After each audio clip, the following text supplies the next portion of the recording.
Hello everyone again. This is the Consular Saberforge lightsaber. I believe it's a Guardian edition.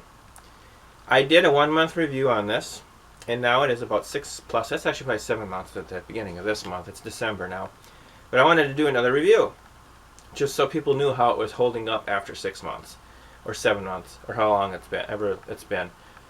There's been a few things that I've noticed. For this edition, or this video, I actually stripped it down completely, because I'm actually playing around with a couple of different options once again. The rotor text thingamabobber knob that was once here, I took that off. All you need is an Allen key, and it just so happens the Allen key for my Ultra Saber's blade worked for that, so that was kind of nice. I took that off. I also took off my little knob thing I had here too. The tape is still on there. I'm playing around with a lot of different ideas here. So just as an additional information, those things obviously come off with just a Allen. You don't want to have a too long of a screw, because the speaker's like right there. If I unscrew this, which by the way this unscrews,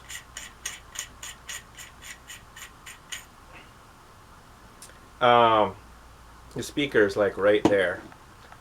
So the screw just would drill. If you drill a screw in too far, you'd hit the speaker and probably damage it. So just so you know. Here's something that's really kind of interesting that I noticed just the other day. You notice how that sounds kind of muffled?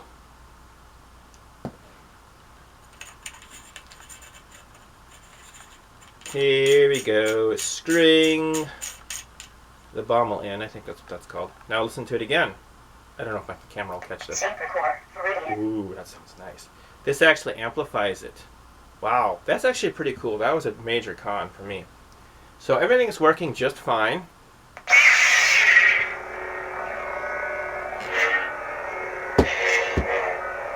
I don't think I have the clash very high right now. As I said in my earlier video, you can actually set the you can't set the brightness. You can't set the brightness, but you can set the thing to flicker, and you can set the clash and swing variants. I think it's like 1 through 5 or 1 through 8 or something like that. Obviously the light up button is cool. I'm going to try to keep that. I have a little thing I'm going to put over this here so it doesn't look so corny, along with putting back my block I had on there. And I actually have, I should have grabbed some of them. Maybe I'll show them here in a second version of this clip. But I'm actually working on another attachment thing for this saber that I'm thinking is going to work, but I'm not real sure. I'm still working on that. But that's beside the point. Overall, the saber has held up. I really like it. I'm still sold on Saberforge. There are 2 drawbacks, actually 3. I talked about the low battery mode. Watch the other video, you'll see that actually happening. I have not let the battery get low enough to the point where it's actually doing that. If it starts to look like it's dim, I'll throw it back on the charger again. I actually haven't had it on the charger again for a while, and I haven't actually had it out. It's been just sitting here for about a month or 2 because of the holidays. There are 2 things that I've noticed. Obviously, I don't really like the idea of just having one screw. I'm tempted to drill another hole on this side and put another screw in there, because when you're really swinging this thing around and banging it and stuff, I've actually heard it just move, and it sounds like it cracks. And it's just basically moving in there, because it's just one screw holding it in there. And I don't really think that's enough. I think there should be 2. I think for something of this quality, you should have 2 hex screws. Obviously, for the most part, you don't only need 1. But when you're really dueling, and which is kind of what these are intended for, is for dueling and beating people over the head, like your manager. No, I'm kidding, of course. Rabbi.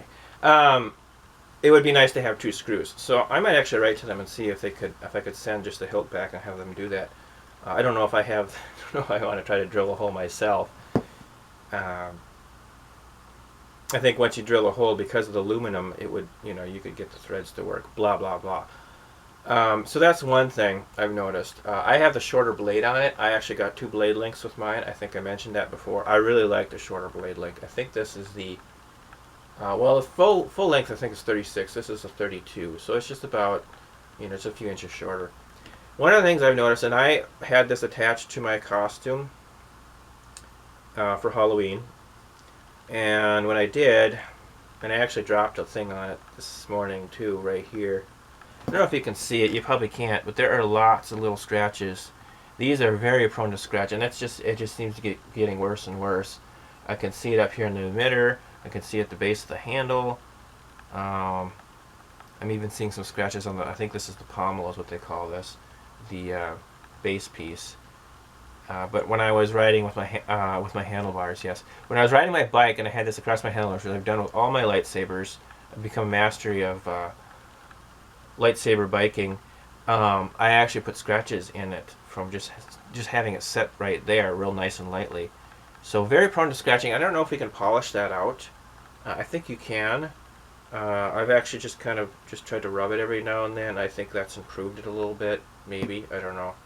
They're really not that noticeable. You can't really see them unless you get really close, you know. And I don't know. It's probably going to be blurry because this camera I've got is supposed to be high quality, but yeah, whatever.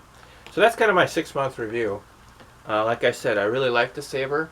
I want to buy another hilt and modify it again and have just an empty hilt for filming, and I might do that. They're like $60 or something like that. With shipping it might be a little bit more, but I might just do that just to have the extra hilt, and then I could just modify it again with the parts. I'm actually working on a lot of different modifications. Maybe I'll do another quick video here to add on to this on some of the things I'm actually putting on this. I found some pieces just the other day that kind of got me back into the flow here. But anyways, like I said, I would recommend saberforge. I would buy another saber from them. Thinking about getting one from Outsound for later on use. But they seem to be very durable. Obviously my Ultra Saber is still holding up. I just made some modifications to that again. But I don't need to talk anymore because that was my 6-month review.